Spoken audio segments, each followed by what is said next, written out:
The statistics that support special needs are as follows. 2% of children are diagnosed with autism every year. 17% of Americans are diagnosed with a communication disorder.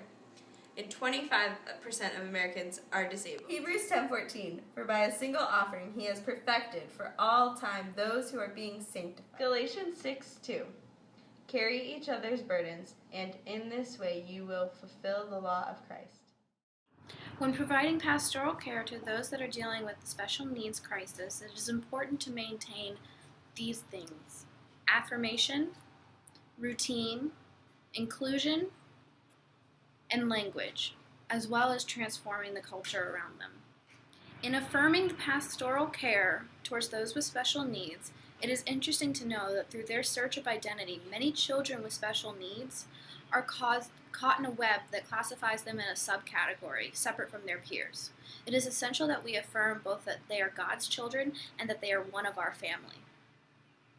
This is part of our pastoral care towards those with special needs, is to affirm, both in God's family and in ours. Pastoral care step of inclusion has the primary focus being unity. The job of the shepherd is to know the sheep and to feed the sheep. This is making sure that the rights of those children are advocated for, that they have sign language interpreters, that they have a buddy system put in place. Practically, this is giving aid to the child so that they are better fit into the unity of the believers.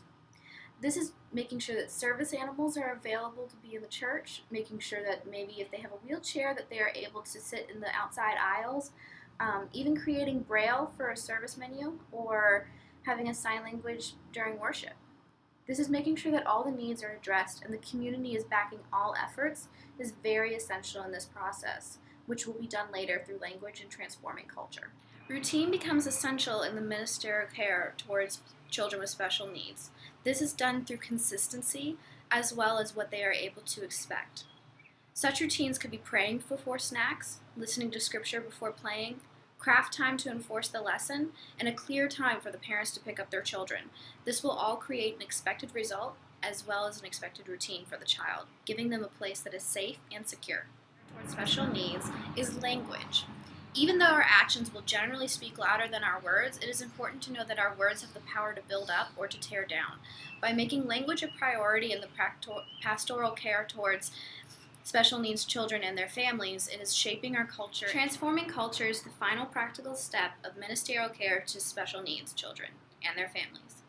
It is the culmination of all the efforts combined in that it takes a practical look and a critical look at the ways that our practices, activities, and traditions face towards these people. It is taking a step into their shoes and seeing how the culture around them both enforces and affirms what they are as God's children.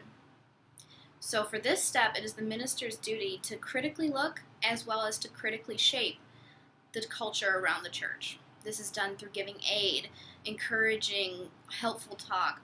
By doing all these things, a culture of support is created. These are essential for the families of special needs as well as for the child themselves. Think of a stained glass window. Each part is unique and each part is beautiful.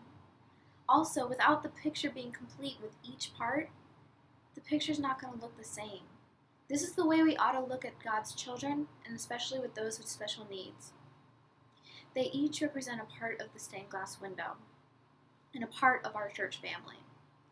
It is part of the design of the artist and the creator God that it look the way that it does. No piece is flawed and no piece is the same.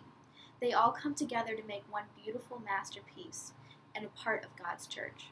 This is the way we ought to look at children with special needs as well as the members of their family. A new command I give you, love one another as I have loved you. So you must love one another. By this everyone will know that you are my disciple if you love one another.